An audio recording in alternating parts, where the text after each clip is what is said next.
What is a Reformed church? Well, to reform something is to change it from wrong to right, from bad to good. Our society uses the word reformed all the time. We speak of healthcare reformed, finance reform, welfare reform. We like to make things right and change them for the better. The word reform could never be outdated because its job is never done. As long as we live in a fallen world, there will always be a need to be reformed, to return from what is wrong to what is right. The word reformed is a biblical word.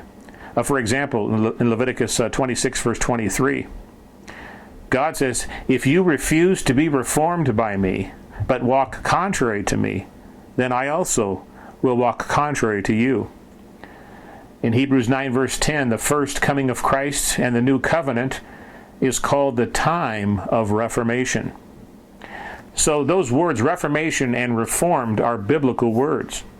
The Bible commands us to be reformed, to allow God's Word to reform us, to change our ideas from wrong to right, to change our character from bad to good, to be as biblical as we can possibly be. The Reformed faith seeks to understand and to be faithful to the whole Bible. And in order to understand the whole Bible, you need to read the whole Bible, not just a few parts here or there, not just John 3:16.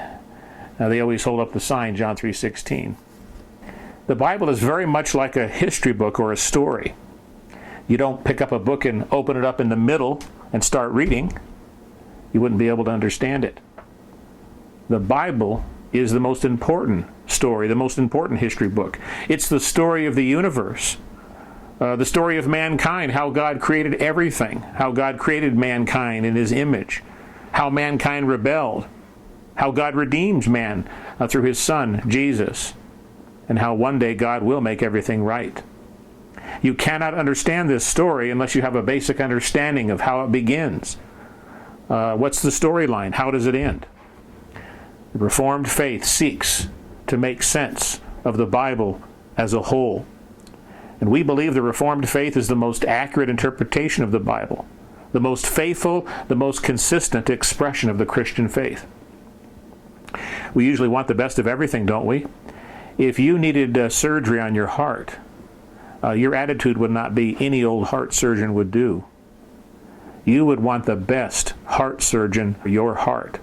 That doesn't mean that all the other heart surgeons are bad. Some of them might be. You just simply want the best. We want the best for our bodies.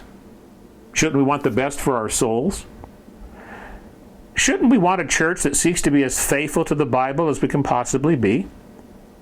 We're not saying that all the other churches are bad. Some of them certainly are. Jesus, in fact, warned us that there would be false teachers, false prophets, false gospels, and false churches.